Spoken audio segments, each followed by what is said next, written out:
இது போராடுகிற காலம். உன்னை சாத்தான் தொடுவதற்கு நீ இடம் கொடுத்து விட்டால் முடிஞ்சது கதை.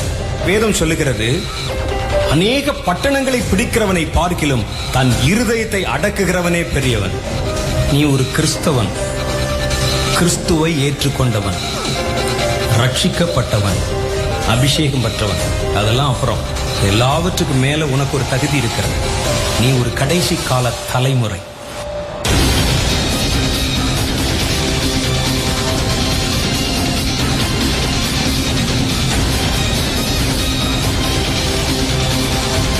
கடைசி கால சந்ததி. கர்த்தர் உனக்கு ஒரு மேலான காரியத்தை வைத்திருக்கிறார். கடைசி கால தலைமுறை செய்யற எல்லாமே மேலான காரியம்தான். எது ஒண்ணும் மட்டம் கிடையாது. மேலானதை நீங்க சிந்திக்கும்படி அழைக்கப்பட்டிருக்கிறீங்க. கீழான, தேவையற்ற, குப்பையான விஷயங்கள் பின்னால் ஓடுறதுக்கு இல்ல. சும்மா இன்டர்நெட்ல உட்கார்ந்து தேடிட்டு இருக்கிறதுக்கு இல்ல. பேஸ்புக்ல போய் நேரம் செலவழிப்பதற்கு அல்ல. பரலோகத்தை பார்க்கறதுக்கு தான் கர்த்தர் உனக்கு கண். பெரிய காரியத்தை பார்க்க. சும்மா செல்போன்ல 24 மணி நேரம் உட்கார்ந்து வேடிக்கை பார்ப்பதற்கு அல்ல.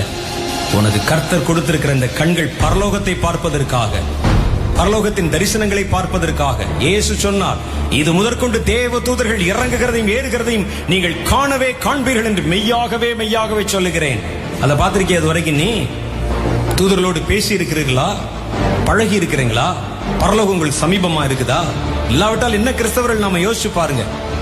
இதை விட்டு விட்டு நம்ம எதையோ பார்த்து கொண்டிருக்கிறோம். மணிக்கணக்கா நேரம் செலவழித்து இரவெல்லாம் ராத்திரி பகலாய் தேவையற்ற கிரிகளின் மேலால் ஓடிக்கொண்டிருக்கிறோம். அது மற்றவர்களுக்கு தகுதியா இருக்கலாம், உலகத்துக்கு தகுதியா இருக்கலாம், உனக்கல்ல. ஏனென்றால் என் தலைவன் செத்து எழும்பினவர்களை இன்றைக்கும் உயிரோடு இருக்கிறவர். அதே நம்பிக்கை நம்மை குறித்தும் நமக்கு உண்டு. இன்றைக்கு நான் விழுந்தால் நாளைக்கு எழுவேன். ஒன்னா விழுந்தா 100 எழுவேன் நான். ஏன்னா சாதாரண விதை அல்ல நான்.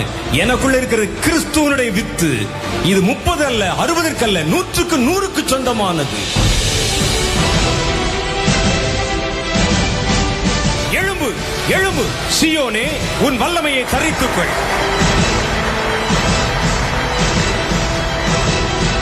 உன் பலத்தோடே உன்னை அனுப்புகிற கர்த்தர் உன்னோடே கூட வருகிறார்.